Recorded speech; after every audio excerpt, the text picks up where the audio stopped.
talk from one day to the other.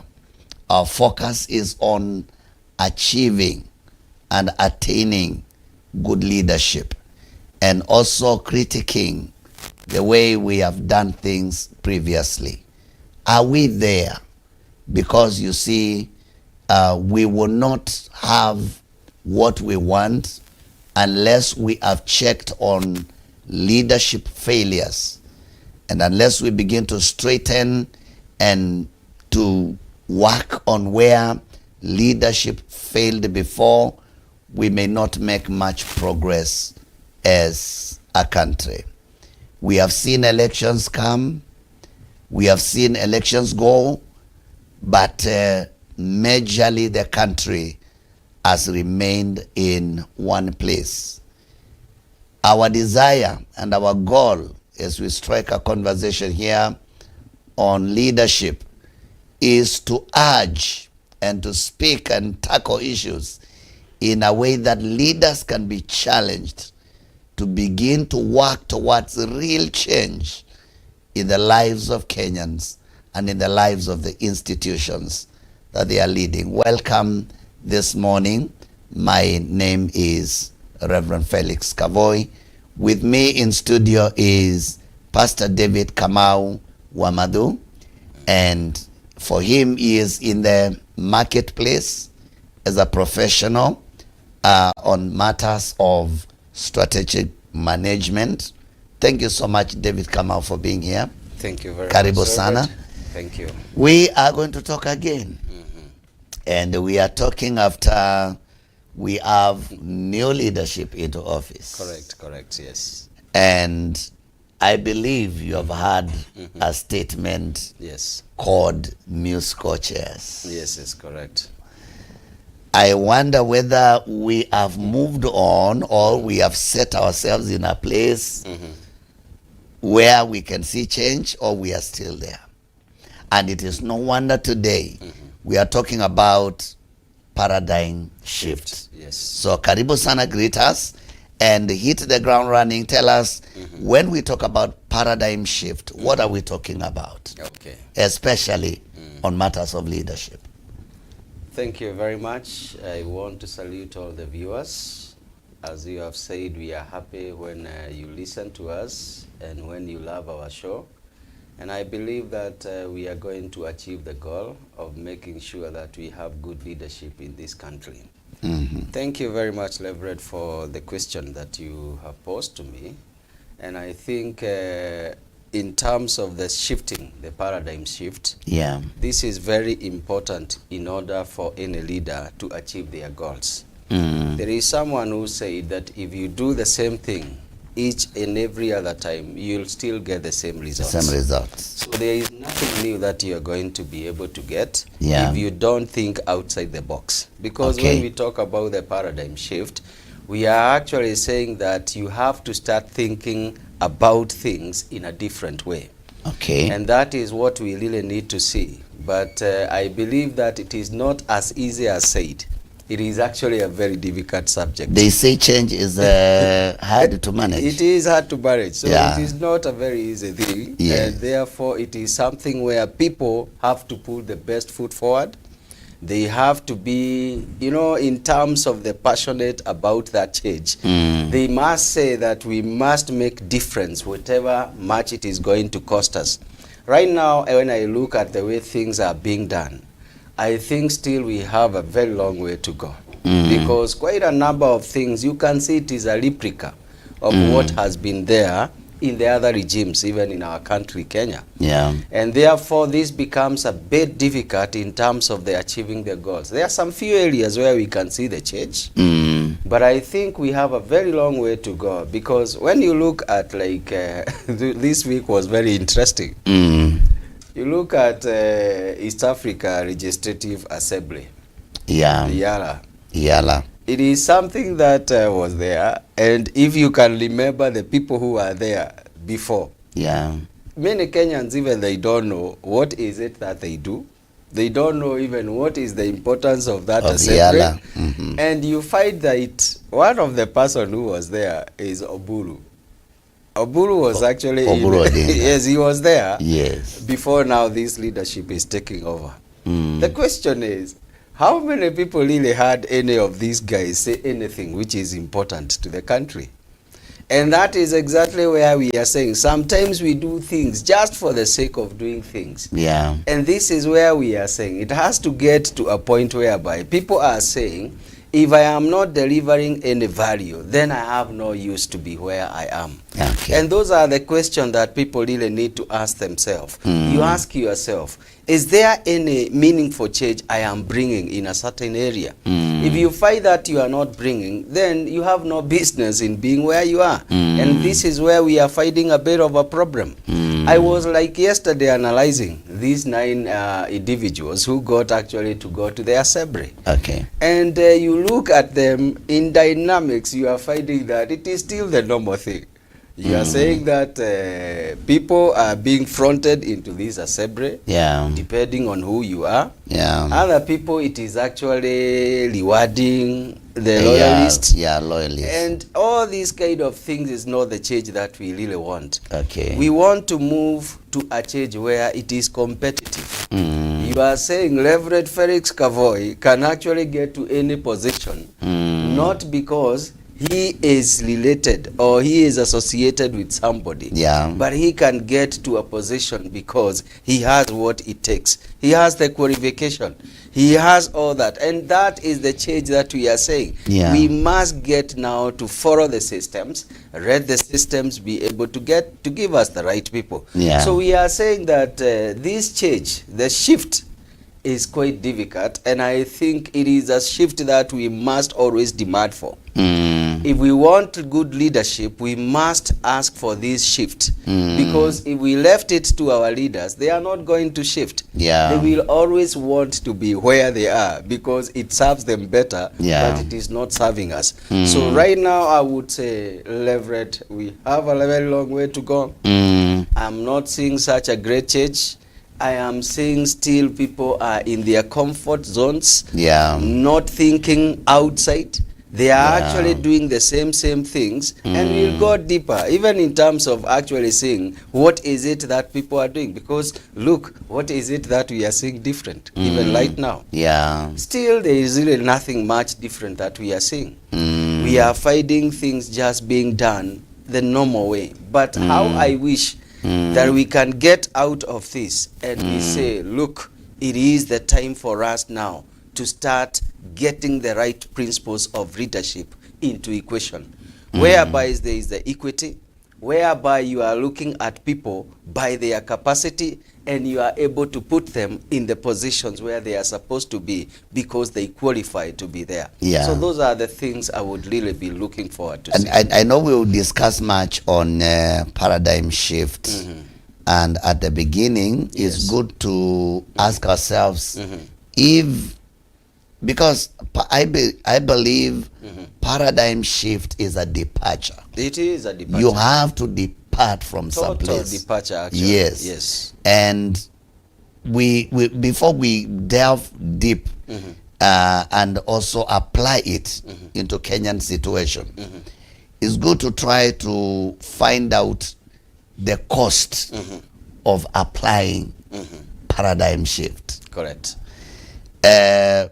When the late Magufuli became president of Tanzania, everybody, even a child in standard 1, they knew there's a new way of doing things in Tanzania. That is true. Cartels were sent scampering for safety. That is it. And he was vocal and he said, this will not happen here. And of course, there's a cause. He lost many friends, and but Tanzanians loved him. Yes, they did. But the cronies and some friends, they said, you are not political pundits. They said, maybe you are not doing things right. But Tanzanians and the common mwanainji loved Magufuli. Yes. And you could feel the force behind the change that was coming. Can we talk about leaders being ready to pay costs and affirm to us if there is really a cost for leaders who want to do things differently? Well, I think if we look at the example that you have given, yeah, there are some leaders who have given themselves into servanthood. And you know, that is what we talk about. Yeah. You are there not to be the boss. You are actually the servant. And that's where people forget about it.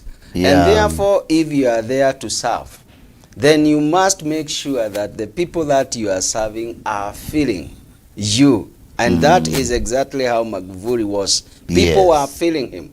Right now, if I look at some of the leaders that we have in Kenya, they have the capacity, especially the president of Kenya right now. He has the capacity to do exactly what he wants to do to change this country. Yeah. If we talk about the Kenya and the systems and what is happening. And why I'm saying that, he is passionate about what he wants. He is actually a confident person. Yeah. And for you to be able actually to be like that, because let me tell you before even I explain much, what are the challenges in terms of not being able to break and to move forward? Yeah. To totally break and move forward. There is something that is so strong that makes people actually not to move forward. Number one, it is what we call the culture. The culture. The culture. That is one of the things that really makes people not to move forward. Okay. Because you keep on saying that things have always been like this. Yeah. Our people have always been like this. So once you start speaking those kind of sentences, what you are saying is that you are still not ready to move.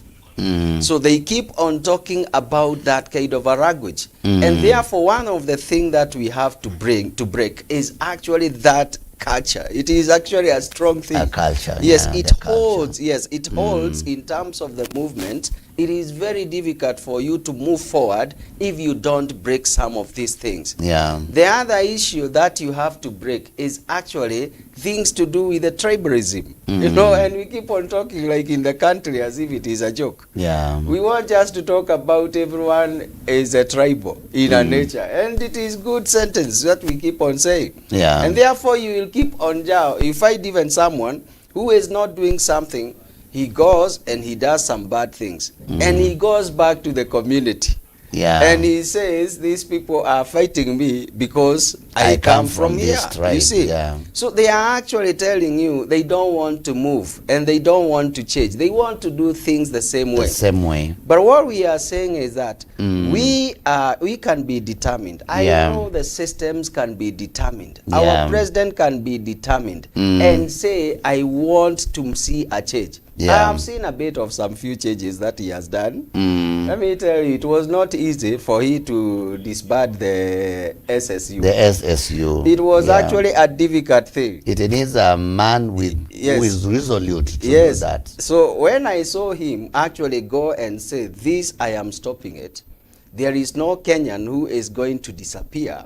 Just like that. These are the things that we are saying. He is taking a risk. Because you must be ready to take a risk. And that is the cost that you are talking about. Yeah. It can even cost even your family. It can cost you. It can cost your career. There can friends. It can cost friends. There can be emotions of no confidence. Yeah. Many other things. Because there are many people who are benefiting with the SSU. Yeah. But it gets to a point and where we say there is going to be a change. So what we are saying is our leaders, they need to have that drive inside of themselves. Yeah. That they are knowing that this is a risk I am taking.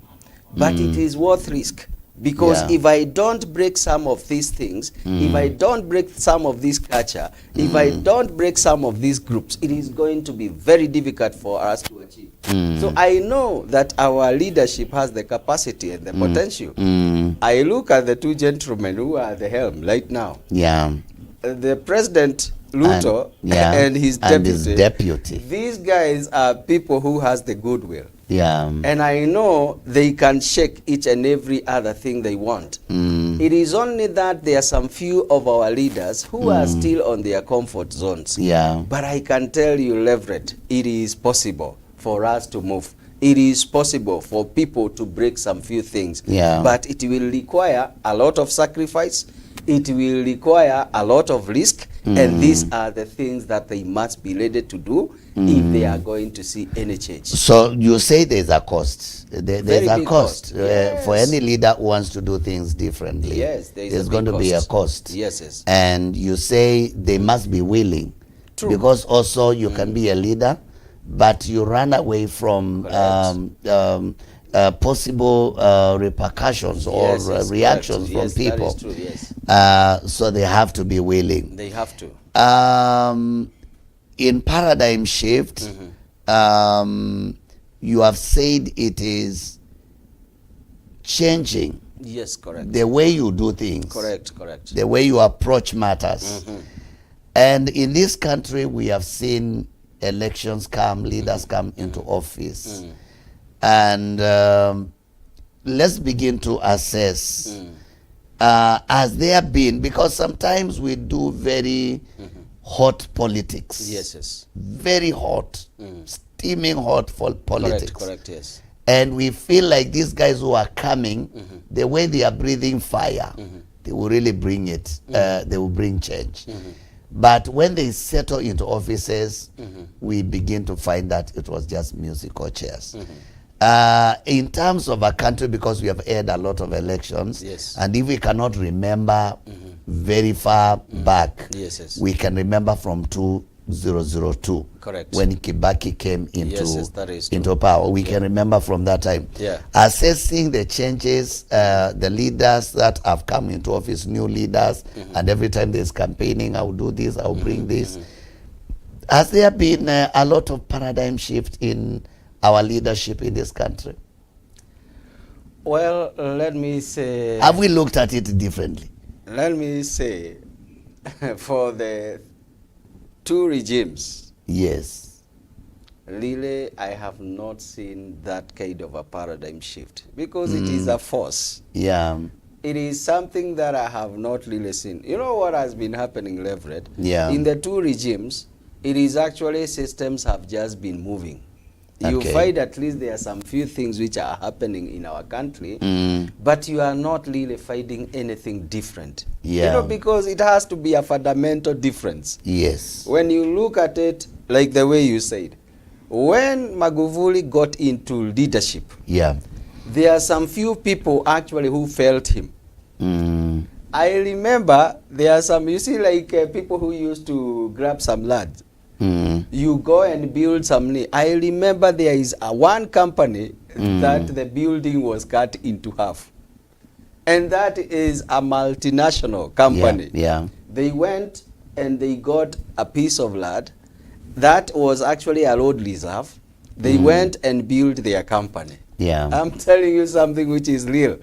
They built a company. When Magufuli yes, now was Magufuli, coming, yeah. and it is a multinational. Yeah. So it is not actually a company only for you, for Tanzania. And that, of course, is going to is going to bring questions about are you really welcoming investors or you're fighting investors? Yes. So what Magufuli said, and he went, and I like him.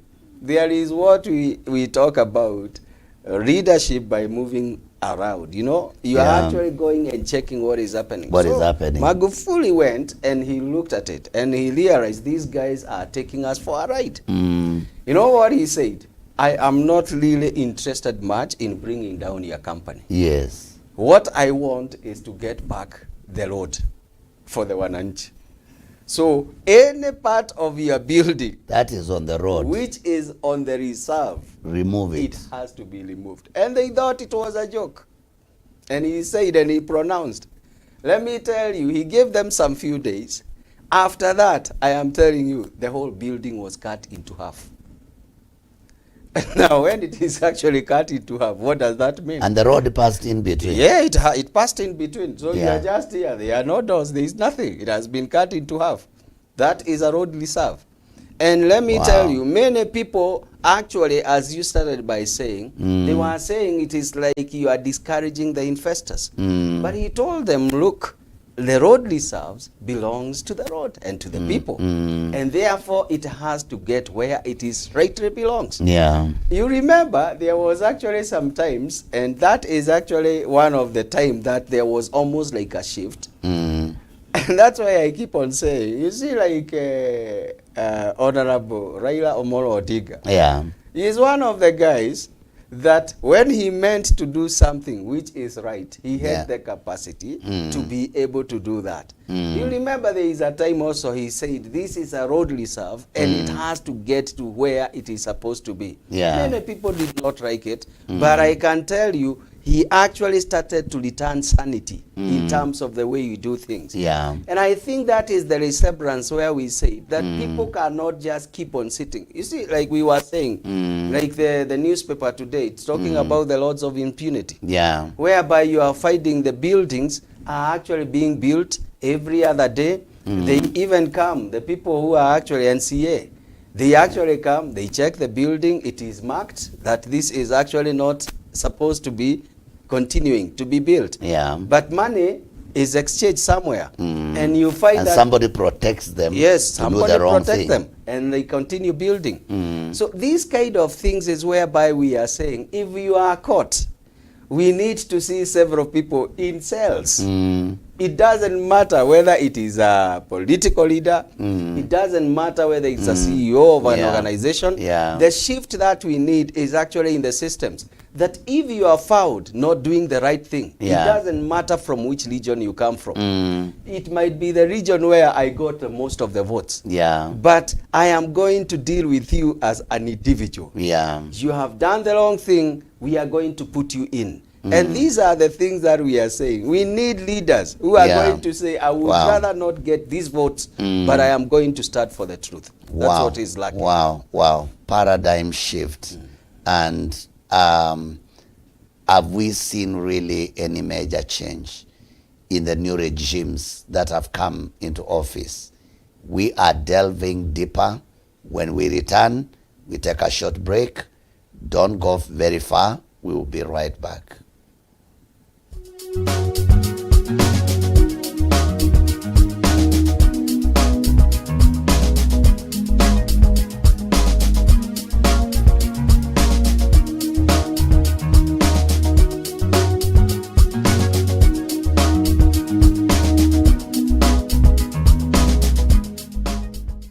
You choose from all these people who receive seed,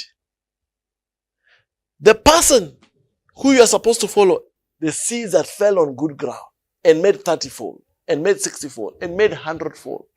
That is your portion. Nimekuambia siku ya leo nikasema ya kwamba ukijiwekelea kupigana vita na wewe utashindwa. Muachie Mungu nafasi akuonyeshe venye vita zinapigwa na wewe utakuwa mshinde. Na ujipe nguvu, ujipe moyo, ushike imani yako kabisa. Wacha tuangalie Mambo ya Nyakati. Mambo ya Nyakati wa pili mstari wa 20:17. Maandiko yanasema hivi: nanyi hamtahitaji kupigana vita, jipangeni, simameni mkaone mkono wa Bwana. Na wewe hautahitaji kupigana vita, maana Bwana anajua ya kwamba wewe ni mdhaifu. Bwana anajua how strong is your enemy. He cannot allow and let you to fight. Ndiyo sababu Bwana anahitaji kufight on your behalf. When God has told you this is my will and you are obeying it, you are executing it authoritatively. So it gives us confidence.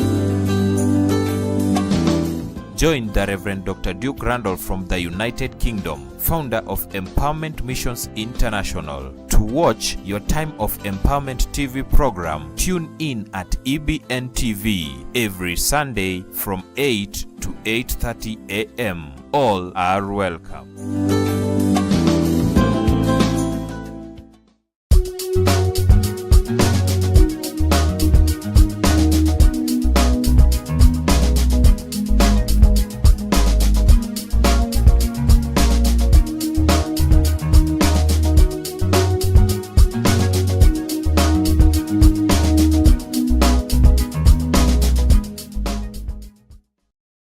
And welcome back to the Leadership Challenge Show, conversation around matters of leadership that affect us as Kenyan people. And David Kamau Wamathu is with me again. This morning we are discussing paradigm shift on matters of leadership, or on in leadership. And we have said a few things, and we have been interrogating to find out whether really, as regimes change, whether there is anything major that has changed, or it is just purely musical chairs. That is where we are. That is it. And that is what we are talking about. And we said, even if you cannot remember from very far, you can remember from Kibaki time. Kibaki brought fresh breath into leadership. Yes. And the way things were done. And for the first time, we saw the president going to meetings with a notebook, and he would write as people are speaking. That showed you this leader, once there are some things he wants to go and defect, and he does not want to forget them. After the 10 years of Kibaki, we expected that which Kibaki started, that change to be continued.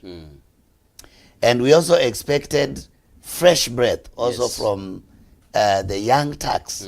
We call them young Turks, the young leaders that are coming into office. But I think we sank lowest. Correct.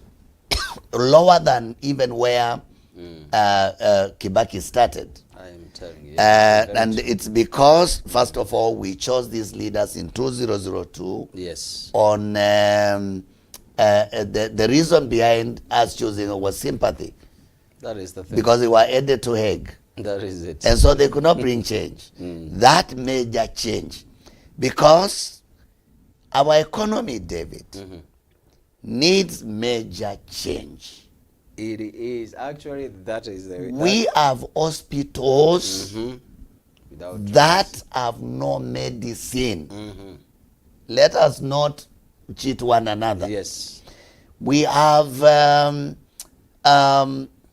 a lot of corruption going on, and where corruption passes, the loopholes are well known. Correct. But leaders are not willing to depart from that way of doing things. Before, I think during early in the years of Moi and Kenyatta, the Mzee Kenyatta, there was medication in hospitals. Yes. You would go, consult, and then you are given prescription. You go to a window, they give you all the prescription, and they tell you how to take the medication. Yes. You would buy nothing. You would pay nothing. Just go into hospital. Correct, yes. We had what we used to call, you remember the books that Kenya School, KSES. Yes. You remember KSES? Yes, I do remember. The Kenya School Equipment Scheme, where exercise books and textbooks were provided to schools. Correct. But we have fallen that even when you go to hospital, they will just write and tell you, go and buy this medication. When you go, when schools are opening, buy exercise books for your... And yeah, so definitely, you know why I'm building this case? Yes. I'm building this case because I want you to address it. Yes. And I want us to speak here. And my dear viewer, I want to hear your comments. What are your thoughts about this?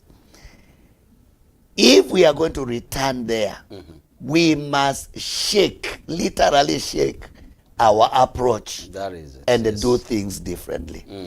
And that is why I say we need paradigm shift in our leadership. In a very great way. So now, because it is change, do you see that coming?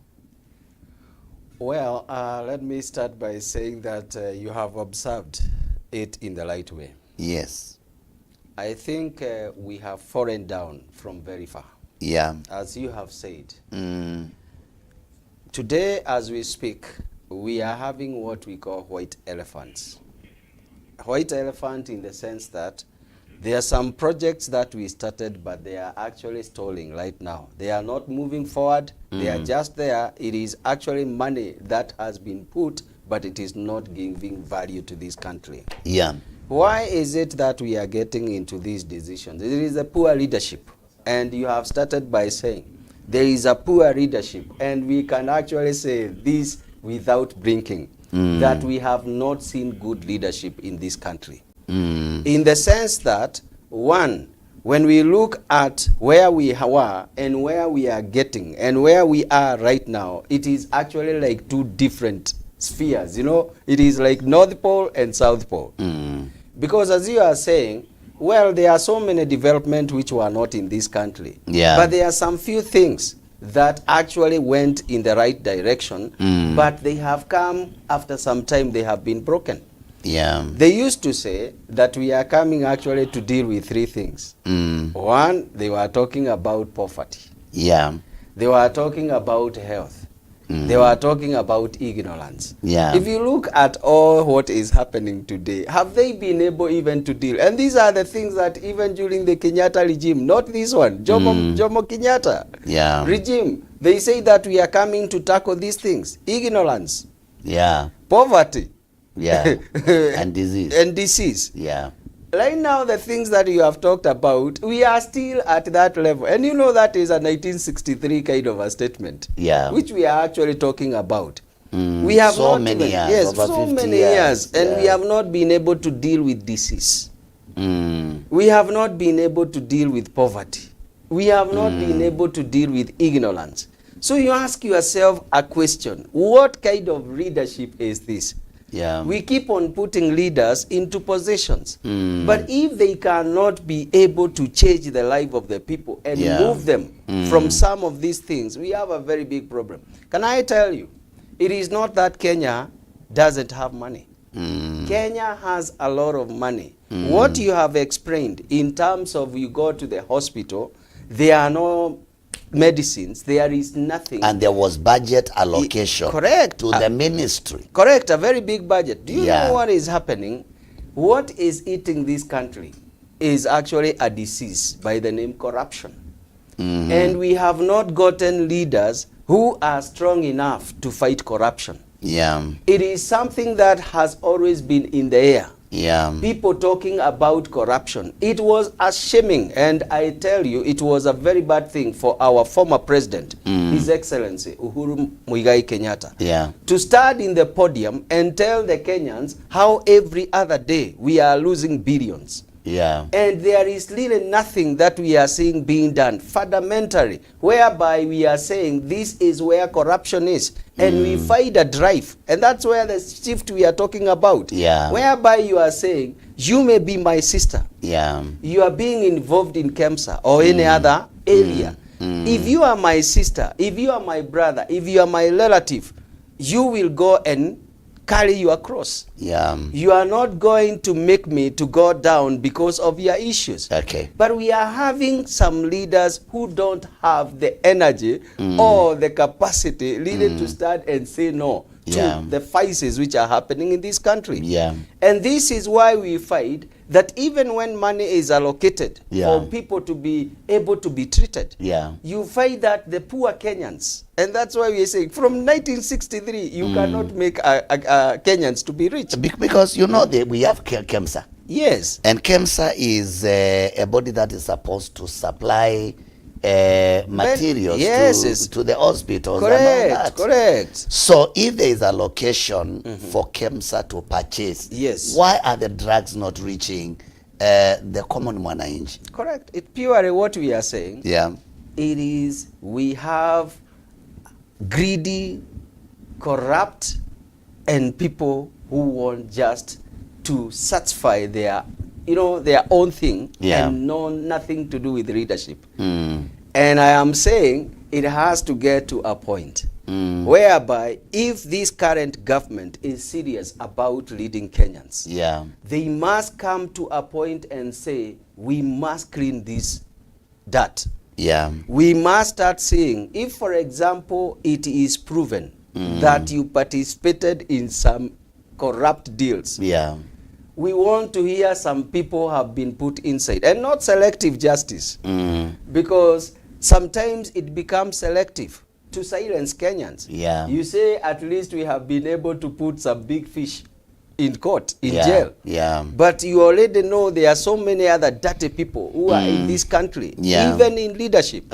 Because the people who are driving these corruption deals is actually our leaders. And they need to shift and start doing things right. Now, we have said already that paradigm shift is a departure. It is a departure. From a culture. Correct. So there is a culture in the Ministry of Education that the leaders that are coming in must depart from. Correct. There are cultures. There is a culture in the Ministry of Health. Correct. The Ministry of Health. Yes. That leaders must have a departure from. And there is a culture almost in every sector. True. And now we have new leaders coming into office. What would you urge them? Because now we are here and we know the problem is because they are new in the office. They are fresh blood in the office. But the culture, they will inherit the culture they have found. So status quo perfectly remains in those sectors. I may say this new leadership, and I am actually, if my president is listening to us, and I know he will get to listen to us. One of the things as a Kenyan, we really want to see a real change. It is not what you are saying, musical chairs. We don't want rhetorics whereby we just hear words. We want to see action. Because let me say, what requires here is actually a Magufuli style in terms of people will make noise. But actually any person who is not doing the right thing will be dealt with to the letter. And what he needs to do, because one of the corruption, the big corruption that we have is actually not even in the policemen. Some of the times they will do the changes that they want to do with the police and all these things. They are corrupt. I know they are corrupt. But let me tell you, the biggest corruption that we are fighting is actually in procurement. Procurement is actually where we have the cartels. And it is where we are fighting this country. And that is where life becomes expensive. Correct.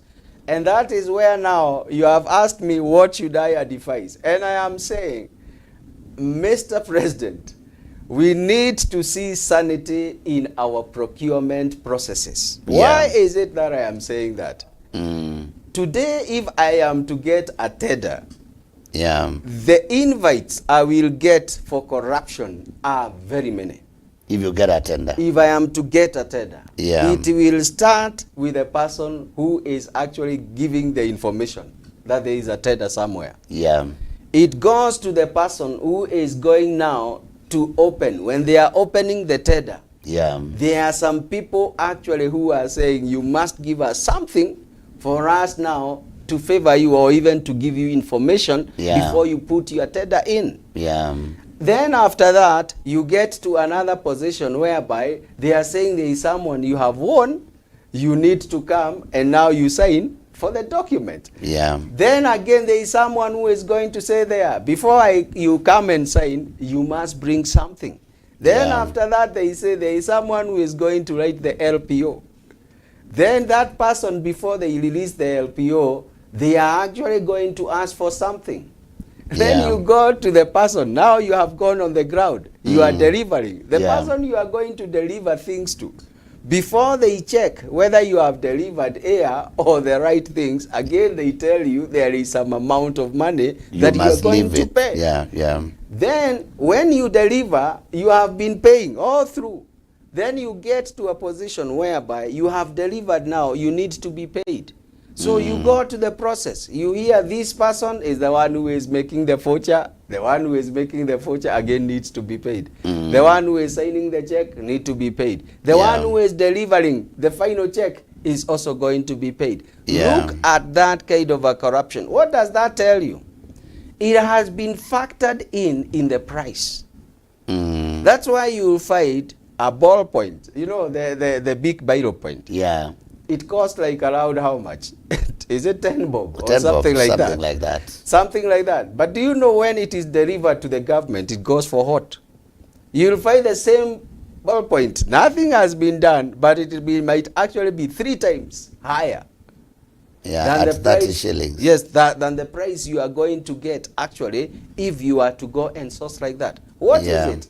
The one of the things that they have factored is that they have factored corruption into this kind of a deal. And that's where I'm saying, may certainly the culture